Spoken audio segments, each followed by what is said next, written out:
Hi everyone, thank you for allowing me to do this eulogy for my dad. Um, my brother already said quite a lot of things, so I'll just add on. Being the pastor's children is not easy because my dad had a very, very high standard of expectations for what we should be like, and of course all the right things to do, how we dress, how we behave, and so on and so forth. So even though he never really explicitly said such things, you still feel like you need to, well, at least my brother and I both felt like we just needed to set that standard as well. So it was tough on us, but well, we have very strict parents. When we did wrong things, definitely we got disciplined, but they were also very loving. So after scoldings, they would, or smackings, they would, explain to us what we did wrong and the rationale as to why that was wrong and what the right behavior is. So I'm very appreciative to my dad and my mom for always guiding us in the right way.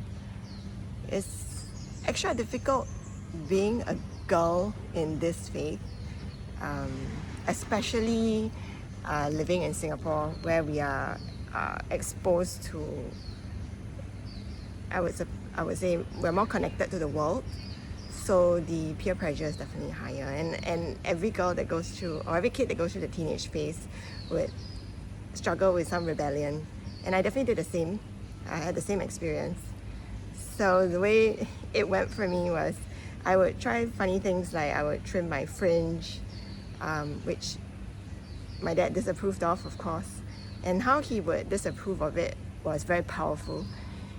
So if I trimmed my fringe, for example, he would notice it. Of course, you would notice it.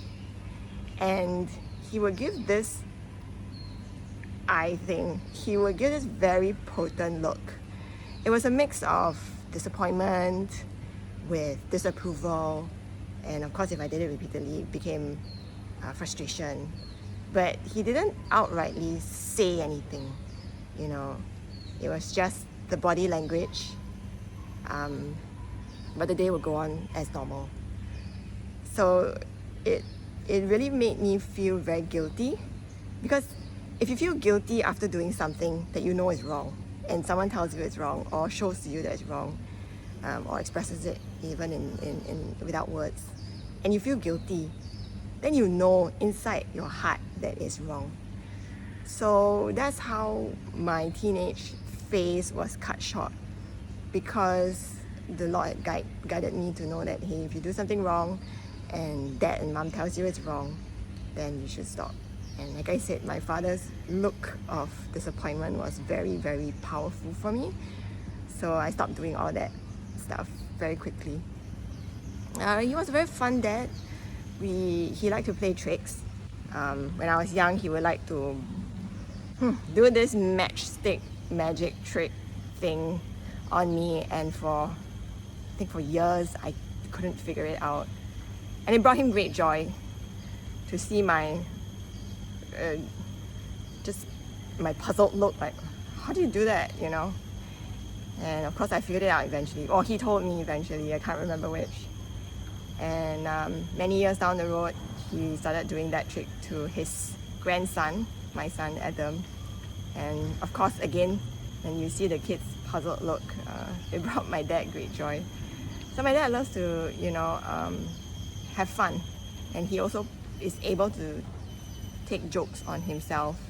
You can poke jokes at him, and he would laugh at it.